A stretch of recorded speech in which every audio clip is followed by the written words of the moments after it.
በመጀመሪያ እንደ አውሮፓ አቆጣጠር ከ2019 ጀምሮ የአረንጓዴ አሻራ ወይም ግሪን ሌጋሲ ፕሮግራም በክቡር ጠቅላይ ሚኒስትሩ ተነሳሽነት ተግባራዊ መሆኑ ለኢትዮጵያ የምናልመው ሁሉ እውን የሆነበት ዘመን አመታት ናቸው ለማለት ይቻላል። ምክንያቱም የኢትዮጵያ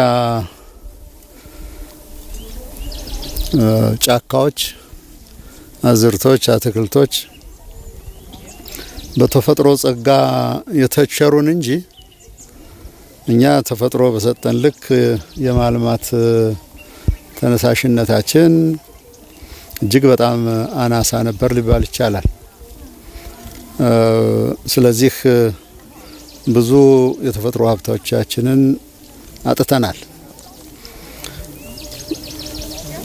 አትክልቱን፣ ዛፉን፣ ጫካውን ማጣት ብቻም ሳይሆን በዚህ ሳቢያ በተለይ ከአየር ሙቀት ጋር ተያይዞ ሰፋ ያለ ጉዳት ያደረሰ ነው። በኢትዮጵያ ውስጥ በተደጋጋሚ ጊዜ ለድርቅ አደጋ ተጋልጠናል።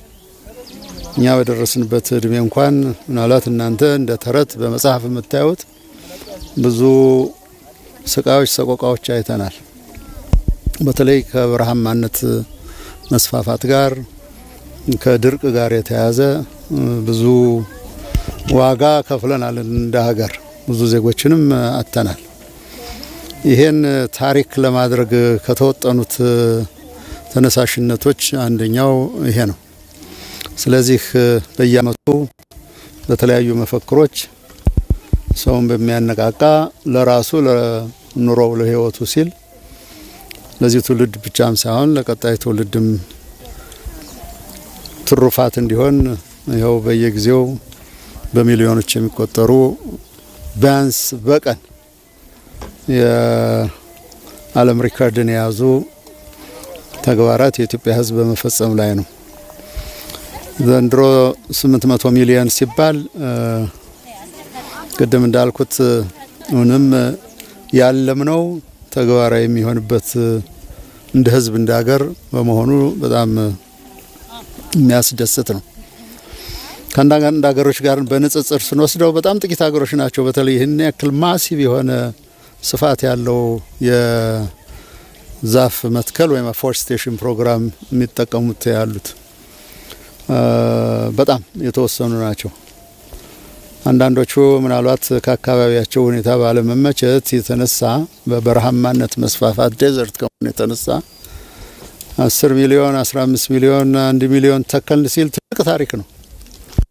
ለኛ 8 ሚሊዮን እስከዛሬ ካጣነው አንጻር እንዲሁም ደግሞ ህዝባችን ለመስራት ካለው ቁርጠኝነት አንጻር የኔ ያክል ማቀዳችን የተገባ ነው። ኢትዮጵያንም የሚመጥን ነው።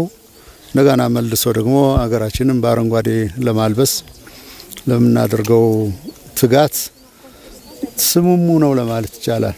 በቂ ነው። ኢትዮጵያ ይሄንን ዲዘርቭ ታደርጋለች። ይሄንን ለማለት የምችለው